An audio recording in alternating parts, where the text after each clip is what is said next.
All right, welcome everyone. We're Semblance of Sanity. I'm Caleb. I'm Jacob. And we're here for Unboxing video number 35. The first one of 2021. 2021. That hellish year from last year is over, and hopefully... we'll see. 07s. will- Yeah. But guys, thank you so much for sending us in this stuff. Yes, thank you so much. I wanted to remind everyone that we have switched P.O. boxes as of a few months ago. Right. So be sure to make sure that if you're sending stuff, it's sent to our current P.O. box. That is a very important big deal. Yep. Because there's a possibility that some stuff was sent to our previous one. And and those ones might not have made it into this video. Yes, for reasons. Basically, I won't bore you with the details. Yeah. I won't bore you with the details, but we'll get into this. We got some letters and awesome stuff, and whatever is in this monstrosity. Exactly. So I'm gonna move this one off to the side. But okay. Remember, guys, no edibles. Yes, no edibles. And even if you're like sending us a letter and you're like, oh, I want to send something with it. No. Send us just a letter. The letter. Yeah. The letters are awesome. Love your letters. Yeah. Love getting the letters from you guys. Which one do you want to do? You can go first. I don't really. All right. I'll do this one. Okay. Cool. We've had letters from Tasha before. Okay, hold on. All right.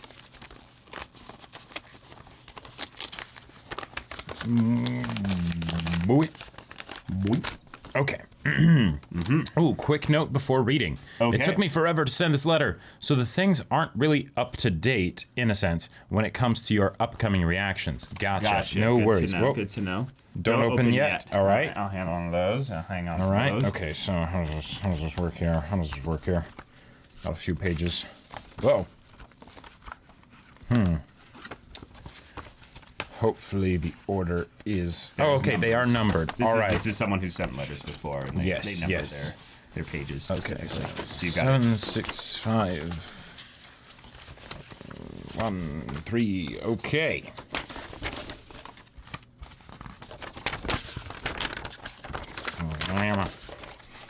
All right. Dear Semblance of Sanity, it's me again, Annie. Hey, Annie. Starting this letter is kind of hard, but I still want to write it. I really need to thank you. October wasn't a good month for me so far, October 16th. Gotcha, And okay. you two were one of the few things that could lighten up my day, even if just for an hour or two. Thanks. Oh, I'm glad to hear it. Yeah. You always make me laugh and help me stop thinking about the bad things. I always really look forward to your reactions and unboxing videos, even going as far as to stay up late in the night just to make sure you uploaded. Your videos are always the highlight of my day. Thank you. Thank you for being who you are and for keeping sane in a time where everything feels like it is going downhill. We're trying. Yeah. Doesn't succeed all the time. Sorry, this got a little bit emotional, I think. I hope this doesn't turn out to be the first letter of the video. If it does, sorry for starting the video on a bitter note. Here, No worries. a fun fact to lighten things up. The English word bitter and its German translation, I don't know how to pronounce that, are spelled the same. I know, totally random, but I just noticed that and had to mention it. I took a break and decided to continue this letter today. It's the 25th of October now. Ooh, it's a journey. Yes. I'm currently rewatching Haikyuu Season 1 to get my spirits up because, let's be honest, Haikyuu is the best show for getting high spirits. It's just an amazing feel-good show and always makes me feel giddy. But man, watching Season 1 again made me realize that the first half of Season 4 really lacked its Haikyuu visuals when it comes to animation. I haven't watched the second half yet, but I really hope that the visuals go back to Season 1 standards.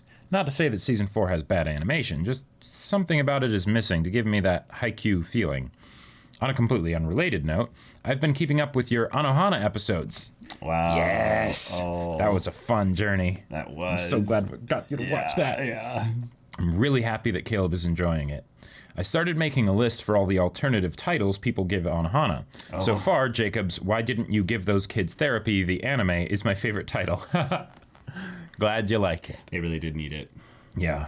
I found it really interesting when you two started talking about vent writing in episode 8. I actually used to do that when I was in 8th grade. My writing took the form of really terrible and edgy poetry, if you can even call it that. Here is the most important thing I learned. Don't let your parents see that stuff. I made the stupid mistake to show it to mine, and the only thing I got from it was 2 really angry parents and nearly being sent to therapy. Oh boy. Not a pleasant day. Not pleasant at all. No, that's something I don't really recommend. Vent writing is not for anyone else but you. Yeah, it's just for the processing of it. And a lot of people aren't going to understand that raw subconscious just spew, as I would call it, where you're basically just word vomiting onto the page thoughts as they come into your mind, shows that, well, one, they don't really understand what the function of the writing is. It's not to communicate some kind of succinct and specific message to them so that they can then understand you. It's for you to basically realize that your thoughts are just that. They're thoughts. They're not who you are. And thus, when you put them out there, you're able to, at the very least, kind of separate yourself from your thoughts at times. And I think that's really helpful if you're ever just going through a rough time. Just vent right. Yeah. It's really good. That was probably one of the biggest mistakes I ever made. Oh, wow. I can't even confidently draw vent art now because I'm low-key scared of being sent to therapy. Okay. Oh, damn. Sorry, that's Yeah. Talking about parents, I really can't understand Menma's mom. I watched the show like 7 times now, but I'm still not sure if she wants to forget or hold on. She's probably not sure herself, I would say. Yeah. On one side, she neatly stored away Menma's things, even though most parents leave the rooms of their dead children alone. On the other side, she is always putting out rice for Menma and talks to the picture.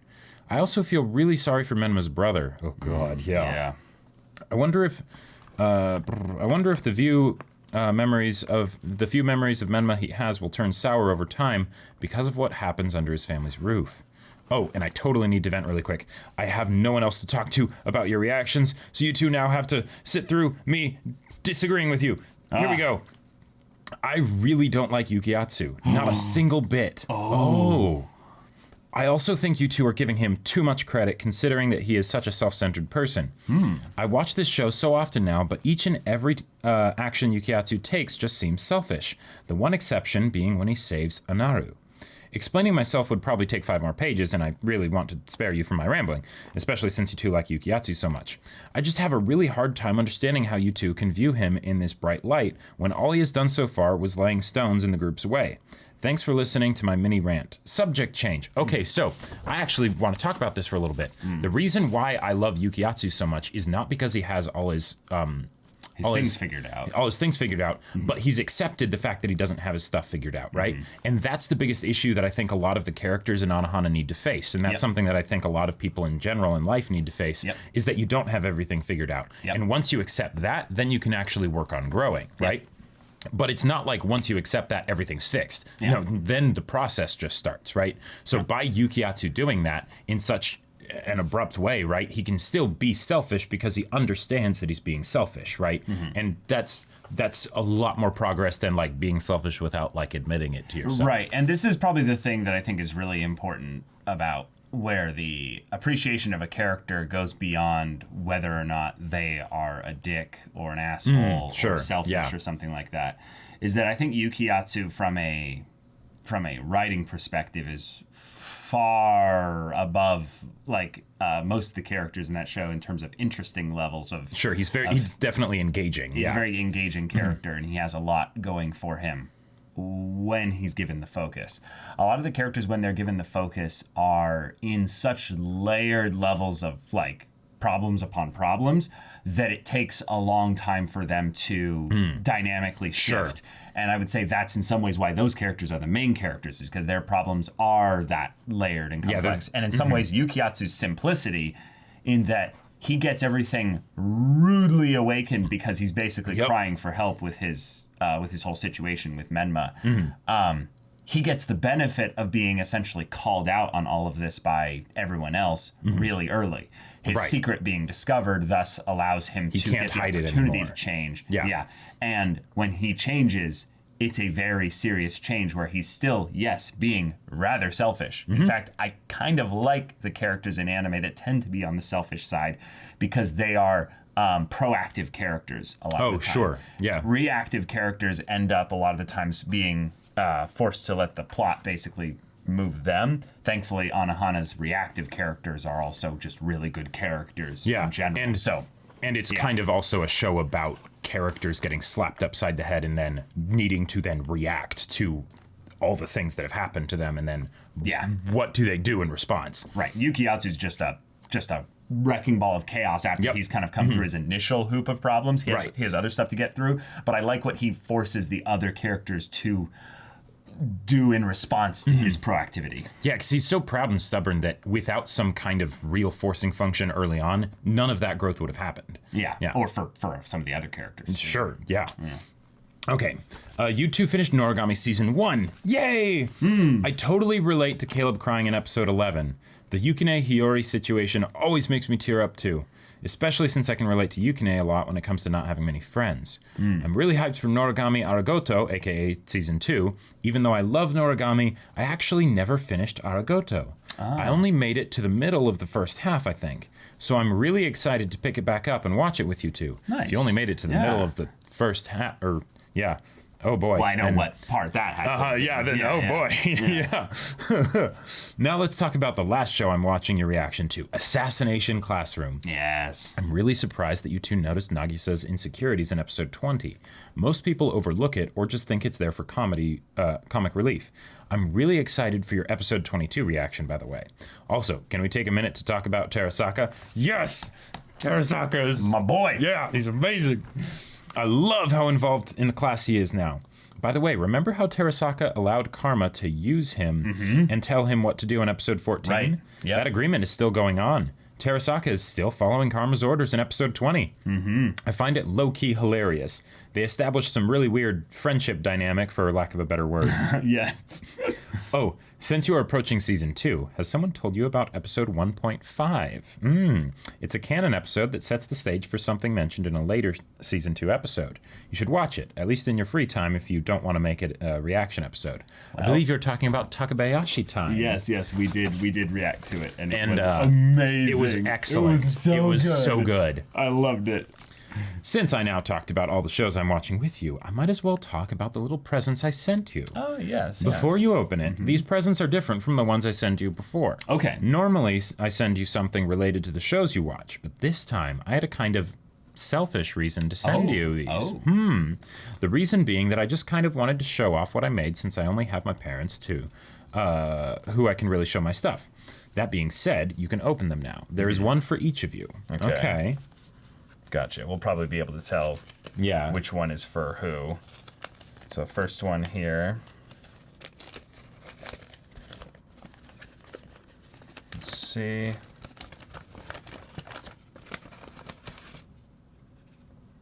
Aw.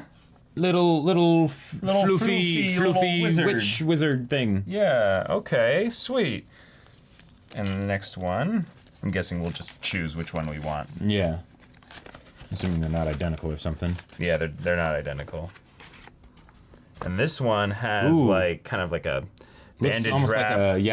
Like a mummy aesthetic kind of thing. Yeah. Okay, cool. Did I see that one? I think that one's the one I want. Ooh, yeah, and it's got like the one eye kind of a thing going on. That one. Ooh. Which one do you want?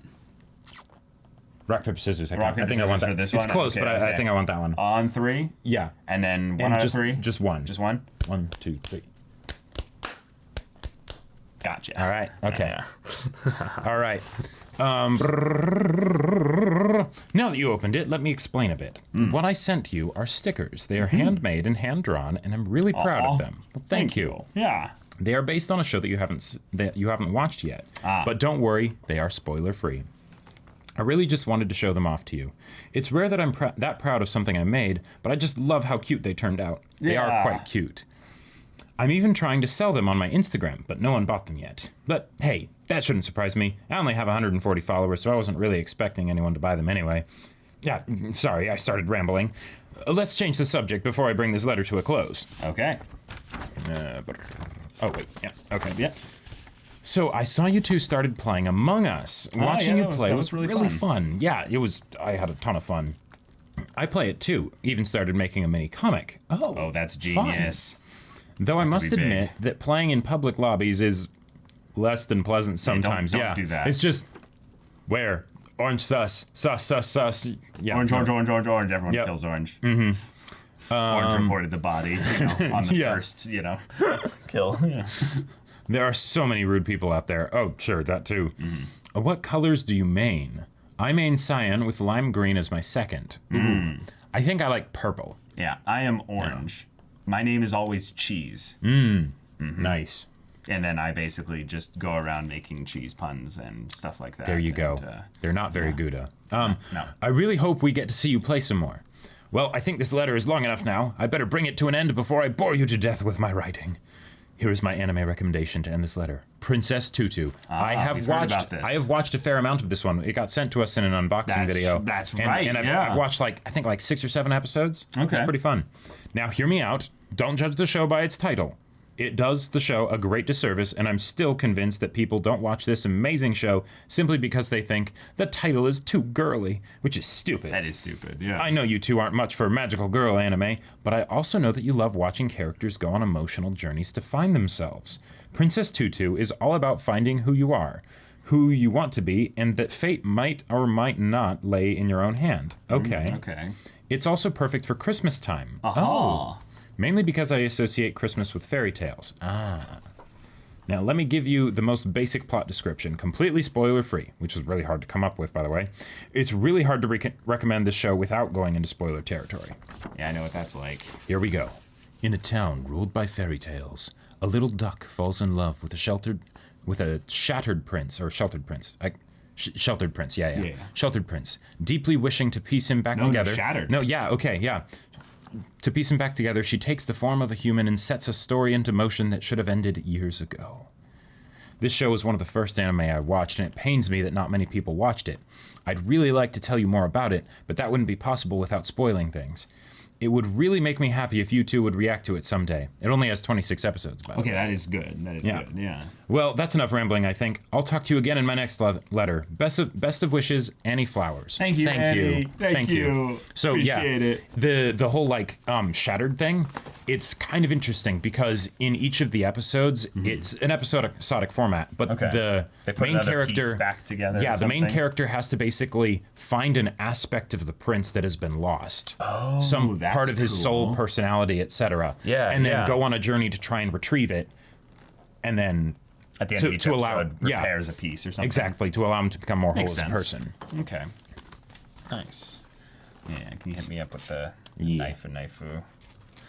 But yeah, I'm up for the idea of at the very least watching it at some point, because it's one of those shows that I've had recommended quite a few times in general, but it's also one that I have had very few of the general audience kind of recommending. Oh yeah, it's stuff. more like very specific recommendations. Which means it's very hard to reasonably put it on a poll. Okay, let me save the drawing here.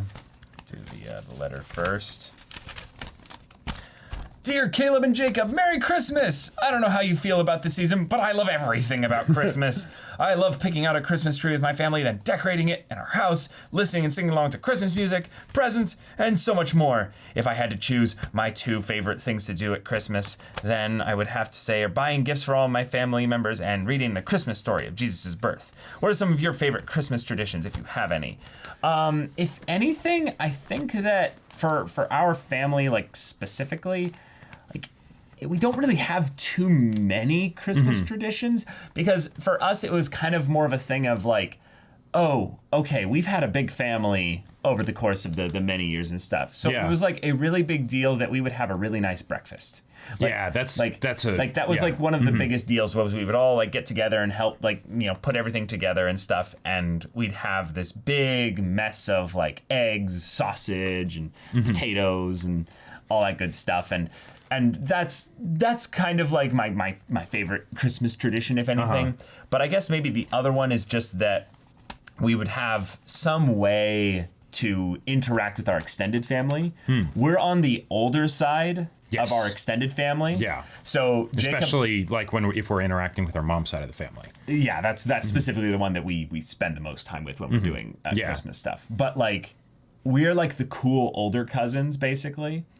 And there's all these little gremlins, little wild cousins, running around and stuff.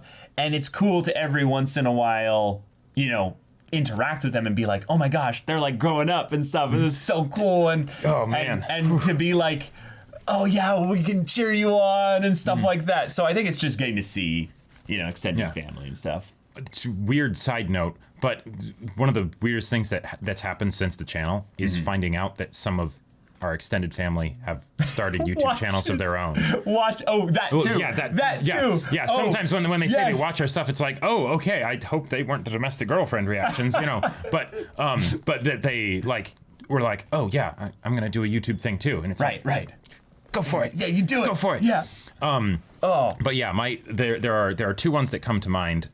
One, and this is more one that I'm trying to get off the ground with Caleb and one of our other brothers. But it's to watch the Critical Role A Night Before Christmas. A Night Before Christmas. One shot. Yes. With Chetney and all of them where they have to rescue Santa Claus. Yeah, respect the alpha. Yeah, exactly. Yeah. You're a fool, Claus. You could never compete with Amazon. Stab him in the chest, I love that one shot, and so I try and see if I can get Caleb and our other brother that's into Critical Role to be like, wake up early and watch it. But and then awesome. there's a particular Christmas story that's very, very special and near and dear to all our hearts, but I'm not going to say what that is right now. But, yeah. All right. So the pictures I've sent of you is of our strong leaders, Daichi and Ida. Ooh. Yes. Both are kind, intelligent, and good-natured men until you make them angry, and you wouldn't like them when they're angry. I will say that Daichi seems more mature than Ida, in my opinion. Well, he is older by quite a bit, and everyone on his team admires and is inspired by him. Ida, on the other hand, doesn't leave as much of an impact on the heroes he fights alongside. That being said, Ida does show support to Deku and the others from time to time. He's hilarious, and is a great hero who strives to do better. I would love to see him get developed more in a later season. Side note, wouldn't it be hilarious to see Daichi using the same hand gestures as Ida to direct his teammates during the games? Oh my god. What are you doing? I would love that. Yes, everyone. It's funny because in some ways, volleyball players never do this kind of motion specifically. Yeah. But if he ends up kind of well, imagine no. Hinata makes a block, and then suddenly he's like, "Bravo!" Yes, bravo! Oh my god, that would be amazing. You're inspired. You should fan art of this. It's amazing. Do you guys see any differences or similarities between the two leaders? Yeah. So I think that the earnestness of each one is important, but I think the part that maybe is a little bit of a it could definitely be debated that it's not the case there, but I think that each of them end up doing some things maybe a little bit too much alone. Oh, sure. Okay. They see themselves as the supporters, and thus they don't necessarily need to ask for help as much, but maybe they I feel like Daichi has Suga, and thus is just fine. It's mom and dad, right? But there is no Suga really equivalent for Ida. I would almost even say that Ida isn't really the leader. He is the support person, right? He's the good friend that gives you the words of encouragement and things like that. But that's what Daichi does too. Yeah. A lot of times. Yeah. It's just that in terms of what it means to be a leader in a sports team is different than what it would mean to be a class where there's kind of all of you as peers. Right, because he does kind of lead the class and sort of, more director. Corral them, Yeah. Right. And Daichi does that too when his wild feral children are all acting out of sorts. Yeah. But what I like is that you could say the way that they're similar is that they've each fostered an environment where new young leaders can come forth, basically. So in a lot of ways, Hinata leads Karasuno in the passion department, and thus has spurred everyone on to do better in the same way that Deku has led Class 1A with his passion to spur him on to do better. And that's a very classic shonen protagonist trait. But Ida and Daichi both don't hamper that. They both allow that to grow and develop and encourage it as long as they're willing to listen to reason at times. If anything, I'd love to see in future seasons of MHA more of the team dynamic within the school, because oftentimes Deku is kind of by himself because, granted, he is very strong and everything, so, there's all that. But I would love to see more of that stuff where they're, Deku, Uraraka and Ida are all like working as a trifecta unit. Yeah, that would be really awesome. Do you disagree with any of my observations? Would love to know your thoughts. I think that there's similarities with them, and I think it's where in some ways Ida compares a bit to personality-wise to Kageyama a little bit at times, if anything. Oh. Less so, because, the Hinata Boge, kind of equivalent thing there. But I think it's also a way to show, unfortunately, the areas in which MHA has such a large cast that it kind of ends up abandoning certain characters' growth a little bit because they already went through a big focus section. Yeah. And then Haikyuu basically doesn't ever really do extremely hard focus in big chunks on like one character, but kind of just peppers it throughout. And so, it's also something where with Haikyuu there's set groups for people to be leaders within, whereas with MHA the only real like group to be a leader of is like the class, and that's so big it's hard for that to get a chance to really get focus. Okay, so I just have one recommendation this time. I've decided to do only 1 or 2 recommendations per letter, so I don't run out of options really quickly, and you don't have to remember so many. Also, this anime I'm about to mention, I'm not really sure about the Japanese name, so I will only give the English name. Gotcha. I've just rewatched this anime for the second time recently, and it was just as exciting as the first time I watched it. The name is called Rising of the Shield Hero. Okay. Yep, very popular show. A young man and 3 men are summoned to a parallel universe where they are declared the cardinal heroes of legendary weapons: a bow, a sword, a spear, and a shield. Okay, there you go. Oh, okay. There's a bit of. Feels like that might go into. It might go into a little too bit much detail. Yeah. I'm gonna actually skip this for Jacob's sake because Thank you. read this and stuff. But it's a bit too much spoilery. Detail. I get what you're getting at here, and I appreciate the recommendation here. Yep. But you're going into a bit of the premise of the show a bit much. I feel like when people are wanting to recommend a thing, instead of maybe communicating the premise as to what the main conflict is, tell a little bit about the setting. One of the things that setting basically allows you to do is it says, okay, here's who you're focusing on and what kind of environment their story will take place in. But if you say why they're doing specific things, it can sometimes end up inferring a bit more than you actually intend, because I don't think you're trying to spoil here at all. Yeah. It's something where my favorite thing for when someone's going to tell me about a show is to tell me why I would enjoy it. Yeah, right. Like not any of the details about the story, because even if it's something where like, okay, you get it in the first episode, right? Just having expectations set to a certain thing can vastly change the experience. Yeah. While watching this anime, I felt a real connection with the main character. When he cried, I teared up. When people mistreated him, I grew angry. I went on an emotional roller coaster in this anime, but I enjoyed it a lot. The music and characters are well designed, and the art is splendid, and the story is incredible. That's awesome. Thank you. Warning, if any viewers haven't seen all of the Mandalorian second season's episodes that have came out, skip ahead, spoilers ahead. Boy. That's That's a very good point. So if you haven't seen the Mandalorian, I'm gonna try to watch wrap that shit. I'm gonna try to wrap this one up in about 3 minutes, guys. So skip ahead 3 minutes from here on out. Where to start? I guess to start with my favorite addition to the second season, Boba Fett. You've got to be kidding me. When I saw him in episode 1, I thought he wouldn't come back until season 3, but nope. A full episode for Boba Fett to say more than 4 lines and looking stupid, getting to show off his fighting skills?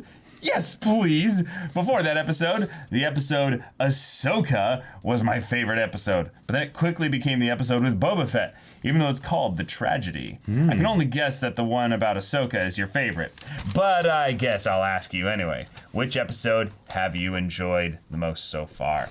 Well, okay. All right. So I'm actually going to go for the unexpected one, and I'm going to say Bill Burr's episode. I believe that was episode 7 of the one in season 2 where they end up going into the facility. They go into the facility the table scene. Yeah, we recreate the Inglourious Bastards scene, right? Yeah, with only 3 people. Yeah, so with it's only not 3 as people. good. It's not as crazy and everything, and it's but I love that because it's there were all the episodes that I knew I would love with all of like the return characters and stuff, right? With that good fan service. But that episode was just like, no. This could just be a great Star Wars episode anywhere. With any characters, anywhere in the galaxy, in any conflict. Yep. Here you go, and it's Right. great. Yeah. So, And for Yeah. me, I'm obsessed with Ahsoka. So yeah, that episode. that episode was my favorite episode of the season. And But the finale was the finale was also awesome. freaking good. But Yeah. the thing about having Ahsoka in live action, I like it not as much for the story, but actually for the meta reason in that they basically greenlit an entire show Yep. that doesn't just bring in Ahsoka. But brings in Grand Admiral Thrawn, and I am so hard for that. Yeah. All right, now Mandalorian stuff done. There we go. Next, I love how the Clone Wars, Rebels, and the movies are intertwined in the show. Oh, never mind. Quick little spoiler bit here. Seeing Ahsoka and other Mandalorians made me jump up and down and go crazy. Also, I love Baby Yoda's name, Grogu. How about you guys? What do you think of his name? Were you expecting a cooler name? I think the Grogu name is perfect in its simplicity and just regular sort of Star Wars name. Of course he has a name. It's nothing Yeah. it's nothing particularly like It's impressive. 2 syllables, so it fits Easy the to Yoda, remember. Grogu. It works. I don't really care what Yeah. the name is personally. I'm blank about the name, and I think that's good. You know. Yeah. I've been meaning to do this for a while now, but always forget to include it in my letters. Thank you for doing reactions to Assassination Classrooms, Beastars, Oregairu, Noragami, and Run with the Wind. Okay, you know what I love about all these shows that you just mentioned here? All these shows have a particular character study aspect to them. And yet their setting is they do. oftentimes the one that I think that people are utilizing the most to describe them to other people. And also potentially to discredit the show. If And they potentially to discredit the show. Oh, Assassination Classroom is just an action show with it's one of those dumb like death school things. Whatever. Yeah, it's the name. No. Beastars. It's just a furry anime. Yeah. Oregairu is just stupid rom-com. Just a stupid stuff. rom-com. Nothing special about it. Noragami, it's just Bleach ripoff. Run with the Wind. It's another sports anime. Whatever. It's like no.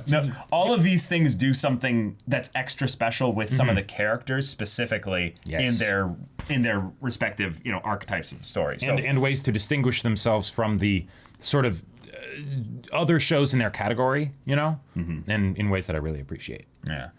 I've been waiting for you guys to do reactions to these anime. However, I must say Beastars was really hard to keep up with, and I found myself getting confused, and your discussions helped a lot. Oh, that's awesome. Awesome. Beastars is one of those shows that I'm very glad I did, reactions for before watching. There's so many shows like ReZero Season 1, for instance, where I'm like, dang it, I watched that before the channel. I wish I had reacted to it for the hype aspect of it. Yeah. But Beastars for the discussions, the fact that I was forced to watch it one episode a week, I would. that made me get so invested into the characters. Most of my energy in the discussions for that show is just because if it wasn't for the channel, I would be just binging the whole thing. But I have to wait one episode at a time, so it's all right. Let's discuss as much as possible of this one episode, and then I'll go into the next one. Like a lot of people have told me that they feel like they're encouraged at times because of the channel to watch specific anime once they've kind of gotten the idea of what type of anime it is, specifically week to week, so that they get that special type of experience with it. Because some anime are, I would say, just better binged. That's just the truth. But there are some anime I think that are also then better not binged. Right. And I'd say Beastars Season 1 was definitely an example of that. There is so much that is added by the weekly watching experience that we have taken for granted because of the ease of streaming. And having a good forcing function to remember that, it's precious. And this should be, I would say, more of a rare thing because we get the privilege of having so many things available for streaming and stuff like that. So binge away. Do not shame anyone for binging or anything like that. This is just a thing of where if you find that a show is one that you want to go a little bit slower into and really sit on specific scenes and savor stuff. it. Like you want to make sure that you have it for as long as possible, kind of a thing. Yeah, it does help with memory retention as well. In addition, I really enjoyed Demon Slayer. Can't wait until the second season. Yeah, I can't wait to see what UFO Table does with a second season. That's going to be crazy. March comes in like a lion. Yes. Comes in like a lion, man.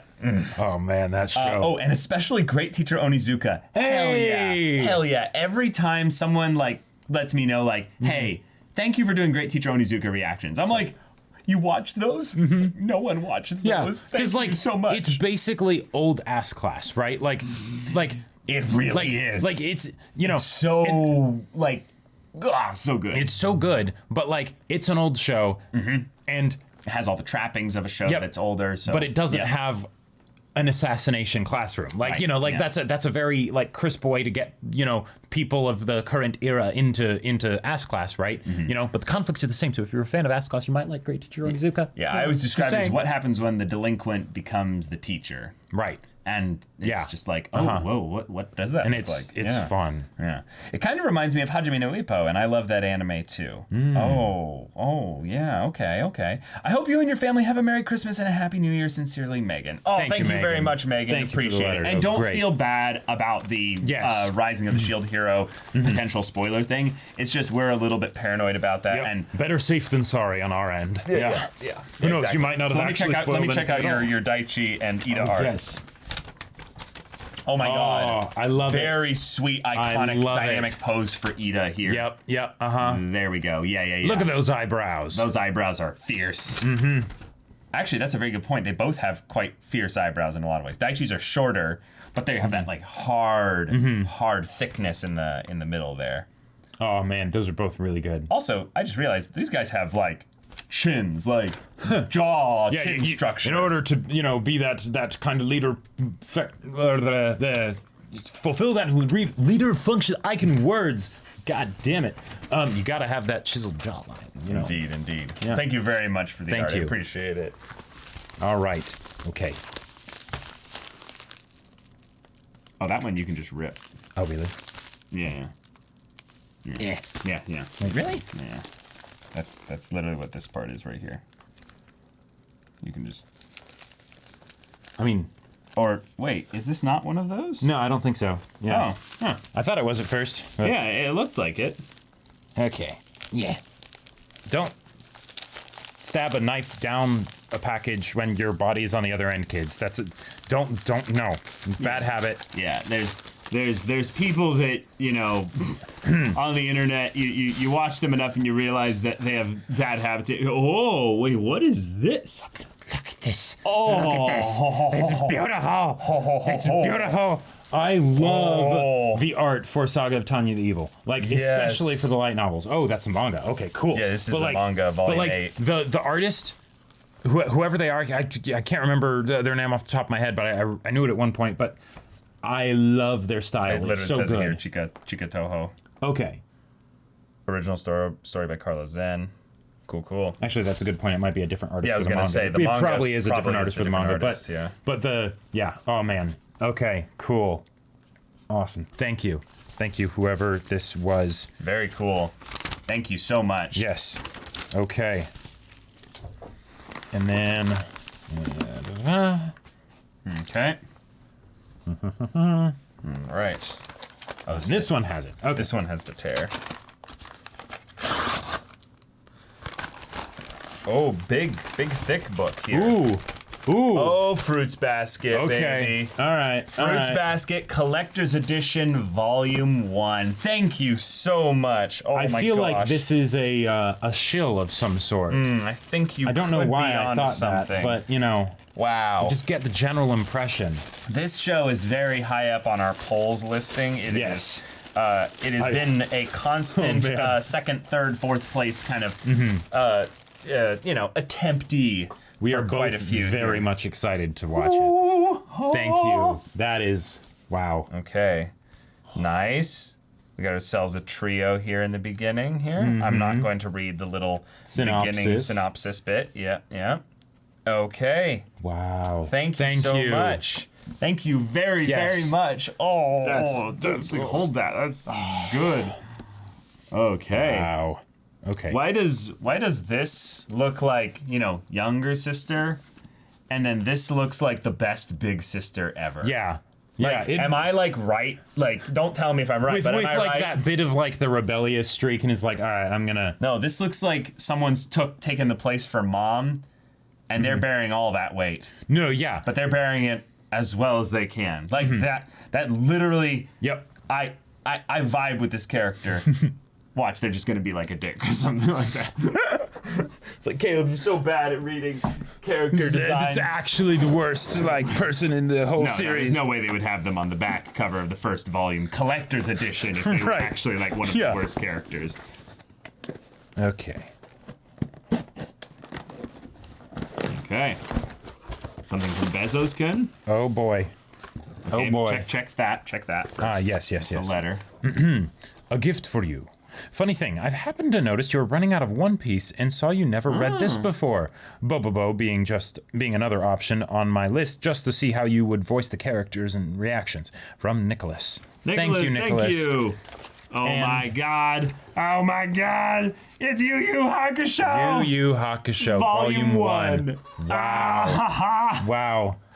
Oh man. I love it. I really want to see how the first episode's bit is handled in the manga. I'll bet you it's like probably exactly the same. But like, oh, that's fantastic. And if I recall correctly, I might be wrong, but Yu Yu Hakusho was Togashi's first manga, right? He didn't do like another like smaller manga beforehand to like get started. I'm not positive on that. I know it was his first successful. Right, it's the thing that like thing skyrocketed him up into the stratosphere of popularity. Have to be his first thing he ever did. Because most and then songs like this. Oh yeah, Stardust Crusaders #2. Oh my Mr. Jolster. Mr. Jolster. Hamid the purple and the Hamon. Beautiful. Oh, and they have it as the photograph. Nice. Never to be used again. Yep. Oh my god. I love that these are like collector's bit or something like that, because they'll have actual like color art in them. To be fair though, Caleb, after part 3, I think Joseph was a bit too old to fully participate in the conflicts of the later sections of the story. I mean, we'll see. Wow, thank you. Thank you so very much. Oh wait, Rocky's art is this good. This is the part where he just obliterates. This is the part where he obliterates the guy who was the one who was inside. The lovers, or I think this was lovers. Yeah. And then he grabs him and he's like, yeah. Oh, you're not gonna punch me anymore, right? And he's like, you're beyond pathetic. I've nothing left to say, but. And it's just like they zoom out to where like there's a train coming by. You just hear the. Yep. Wow. Okay. That's a fantastic way to just end the volume. Thank you. Oh my god. Thank you, Nicholas. Thank you very much. Oh, I just love the feel of the whole of it. Oh, it's so good. It feels so nice, and then the art inside is so good. All right, now we got this big. Oh yeah, that's right, the big one. I was like, all right, well that's it, you know. What is in it? Oh my god, it's a Christmas present. Oh boy. Oh boy. Oh my. Okay. Wrapping paper and everything. Yes, indeed. Indeed. All right. Wait, there's a thing on there. There is. Oh. Shy. No. Hello, Caleb and Jacob. No. I don't think I ever really have much to say in these. Happy holidays and some such. Thought you'd enjoy this thing that is under the wrapping here. Eat your veggies and drink your Ovaltine. P.S. My previous shills apply. BoJack Horseman, Infinity Train, and Trails in the Sky, yada yada, blenik. Take care. Much love, Shy. You're amazing. Shy. You're Thank awesome. you so much. Oh, okay. So what is this? Oh my. Oh my. Oh. Wait, what? Oh, beautiful. Wait, Jacob. what? Jacob, this is yours to display. Oh. Okay, so I gotta hold on. Gotta take this out of the box here. Y'all can see it. It might be, something you want to keep in the box. You never know. No, this is coming out of the box. He's coming out of the box. Coming out of the box. So, guys, for those of you that don't know, Shy Monkeys is responsible for really, like one of the main people responsible for the One Piece manga readings happening in general. Like, that's why we have all the manga is really just because Sent of Shy. us, like, chests of volumes. manga, of volumes, to be like, hey, please at the do very this. least, yeah, please do this. If you would read it, it would be great. If it was just in your own time, fine. But it'd be really cool if we could, share your experience. And we all take basically turns choosing characters that we voice, basically, and we stick with those voices. And Jacob has been killing it in the black pages of a very specific character's backstory. That's right. We just got the black pages for this character. This was very promptly timed. Shai. Well done. Yes. Thank you. You need to do this one too. Oh, I didn't even see that. Yeah. Okay. Yeah. So here's something I want to say about One Piece, right? If you you don't watch One Piece because you're like, hey, it's too long. I understand that. However, there's some things that need to be said. One Piece is amazing. Like, it is actually amazing. And I know that it's hard to have that properly be communicated when it's something that long and it's like, okay, how much of this is just because they've been watching it for a long time, so of course they think it's the best thing ever?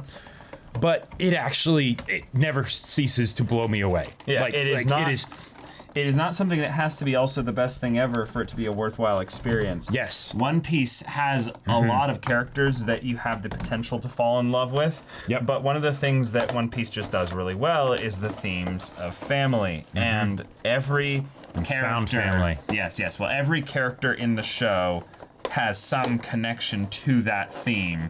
Even the villains. Right. And in this case here, we have one character who could have potentially been a villain. But is, Oh, man. Okay, so I don't know if this is supposed to attach somewhere, but yeah, we've got Trafalgar Law with his sword. big freaking sword. Oh my God. Looking cool. Looking smooth. Oh man. Like, look at that. The Surgeon of Death. Now let's see. I want to see if it's on here. Okay, no, I think it would have been on. Captain of the Heart Pirates. Yeah. Yep. He's got his tattoos on him. Uh-huh. Oh, wow. That is fantastic. Thank you so much, Thank you so much, Shai. This is amazing. This is awesome. Also, I never really noticed this, but the way he's designed reminds me a lot of the really lanky character art styles, you know? Like Clamp? Clamp, yeah, very Clamp in a lot of ways. So thus the sword fits really well. Yes. Yeah. Oh, man. Like, you could use the sword and put it in right here, actually, which I think is probably intended. Or maybe it's supposed to be the other way, though, like, so it's leaning against the ground, you know? Oh, sure.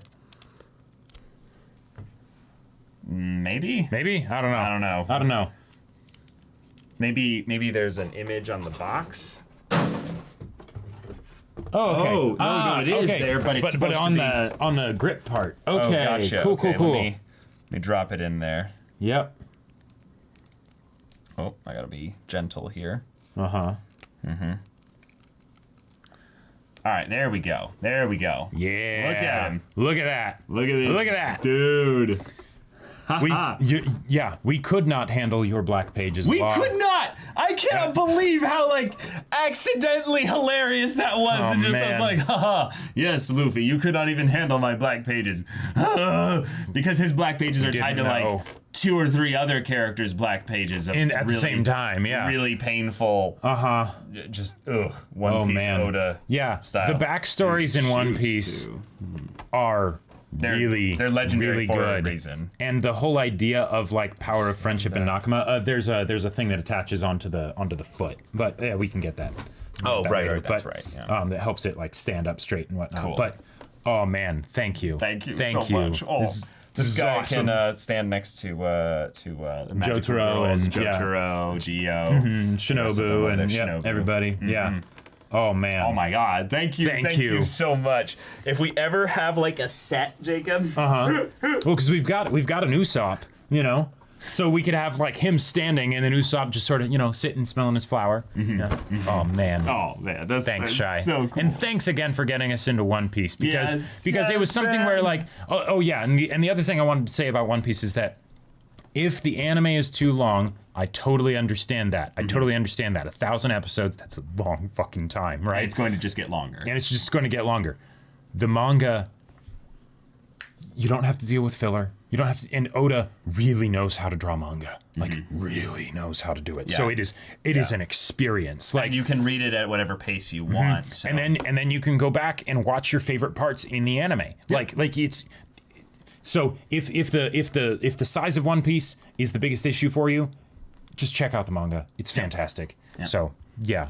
Very fun. Yeah. And we do readings of One Piece on every Tuesday. Twitch. Yep. Yeah. Every Tuesday, 3 p.m. Pacific. Yep. And we have a lot of fun doing it. Oh, man. Yeah. So, guys, thank you so much for sending us all the stuff in the unboxing video. Remember, Yes. the details of how to send us stuff is in the description. Check out the P.O. Box there. Remember, no edible stuff. Thank you. It just won't get opened on stream. So, thank you again for all that stuff. And we really appreciate your letters. So, like, if you feel like sending us stuff, it can just be a letter. Just send us your words and your thoughts. We'd love to read those out. Love to hear from you guys. Yeah. We do these once a month. Yes, once a month on the 15th. So yeah, and if for some reason you accidentally sent stuff to the previous PO box, the old one, we'll get that all figured out. But yeah, it'll probably be in the next video. But yeah. So take care, guys, and we'll see you in the next one. But until then, we're Semblance of Sanity. I'm Caleb. I'm Jacob. And we'll see you all next time.